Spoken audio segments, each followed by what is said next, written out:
Yeah, look, if you think coaching matters, which it does, we've seen it, every year in the National Football League, then it's always a big deal. Dan Campbell is also one of the best coaches in the NFL. It remains to be seen, however, what happens here. It's hard. Ben Johnson has a new job for a reason. All right, ladies and gentlemen, welcome back to the channel. We're talking about the Detroit Lions in tonight's video. It's very late. I just kind of wanted to riff a little bit. I got some motivation. Had a brutal day. Just throw that out there. Shout out to anyone else who had a brutal day today. NFL's underrated and overrated teams in 2025. An article on The Athletic from Mike Jones, and I saw that Detroit was on that list. I think it was a Bleacher Report article, winners and losers of the offseason. The Detroit Lions were on the losing side of that list, and it's really been the same rhetoric the entire offseason. And I know we talked about this a few weeks ago, but people look at Ben Johnson being gone, they look at Aaron Glenn being gone, and they're like, all right, well, they're going to regress. They're obviously going to regress.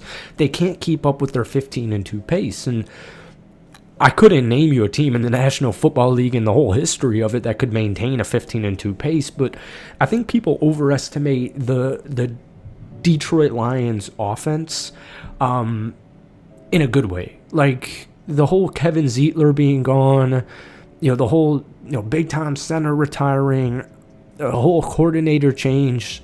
I feel like it's all been a little bit just kind of middle of the offseason, or the whole offseason. We need some views. We need some clicks here, and this is the take right now. The Detroit Lions are going to regress. You guys know I'm a Green Bay Packers fan. I've said this numerous times on this channel. I'm sure the Lions regress from a 15-2 record, but their offense is very good, and it's a Super Bowl offense, and it always will be, no matter, or at least this year, no matter who the coordinator was. And I think people are getting a little bit too lost in the sides, the details of it, like the offensive line, the coordinators, and they're missing the overarching point. And Lions fans, you guys know this, and you always say this, at the end of the day, you got a good quarterback, you got a great head coach, you've got the offensive weapons, you've got the defense when they're healthy, and sometimes it's just not meant to be. And for all other teams in the NFC last year, except for the Philadelphia Eagles, it just wasn't meant to be. So Mike Jones wrote this article. I apologize not to rag on him here. Like I said, this is pretty much every single reporter's take for the offseason, but he said a step back in 2025 is not out of the question, not because they lost offensive coordinator Ben Johnson and Aaron Glenn, but also the retirement of Frank Ragnow and the loss of Kevin Zeitler. It's going to be a difficult void to fill in the interior offensive line, and I don't know, I wanted to talk about it a little bit because at the end of the day, the Detroit Lions still have two of the best tackles, or at least even more, one of the best tackle duos in the National Football League in Taylor Decker and Penei Sewell. And the interior offensive line's not as bad as people think. You've got Graham Glasgow kind of slated for right guard this upcoming season. This stuff could change in training camp and preseason. I'm just looking at the projected roster, the depth chart, I should say. Left guard Christian Mahogany was a 6th-round draft pick last year, and then Tate Ratledge is a rookie, and he's penciled in to fill it out at center. And I want to talk about this a little loosely, like I said, but before we do, hit that like button, hit that sub button. You guys know the deal. Sorry, I really don't have it today. Just really don't have it today, but I truly can always talk Detroit Lions football, as ironic as that is. Christian Mahogany's not that difficult of a case study. I actually have a screenshot of this somewhere because I thought it was really funny because he only started one game against the Chicago Bears last season. Per PFF, he was the 7th graded left guard or guard. He was the 4th rated pass blocking guard. He was the 10th highest run blocking guard. And like I said, he only played 75 offensive snaps, and pretty much all of those were in that one start against the Chicago Bears. But obviously the Detroit Lions coaching staff saw something in him.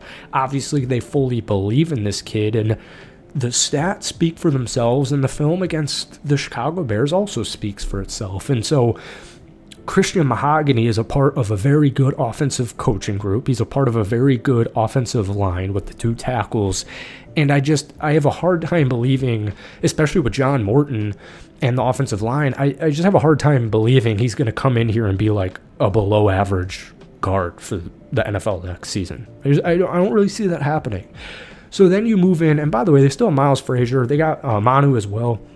It's kind of a deep offensive line. It's just a little bit young. Tate Ratledge is really intriguing to me because I love SEC players. Like I've always kind of been under the assumption. I know that's kind of changing right now with the merging of all these conferences in college football, and the Big Ten is, also turning into a powerhouse right now. But SEC football, I don't know if you guys ever been to a SEC game or if you've got SEC family members, it's really different. It's like a whole nother world. And the competition obviously speaks for itself. And so I look at a dude like Tate Ratledge, who I believe you guys even traded up a little bit to get him before. Was this? It had to have been after the Zeitler move. But this was a 3-year starter at Georgia at right guard. He made 37 career starts. He was actually in college for 5 years. But he didn't become a starter until 2022. But I do like that he had 5 years of college football experience, especially at the University of Georgia. But since he became a starter in 2022, their average yards per play jumped from 6.3, which is still very good, to 7.1. And he also allowed pressure on only 1% of his pass blocks, which was 13th amongst all SEC guards.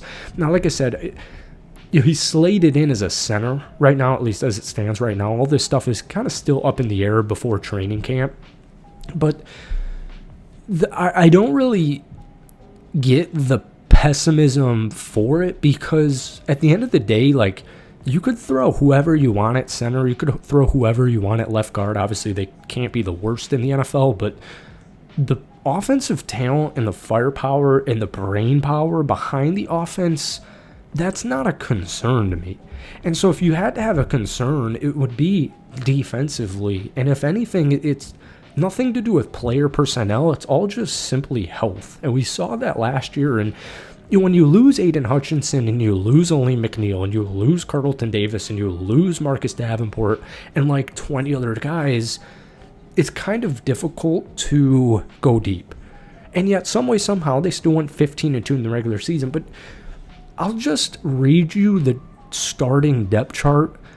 Aiden Hutchinson, DJ Reader, Aleem McNeil, Marcus Davenport, Alex Anzalone, Jack Campbell, Derek Barnes, Terrion Arnold, Brian Branch, Kirby Joseph, DJ Reed, and Amik Robertson.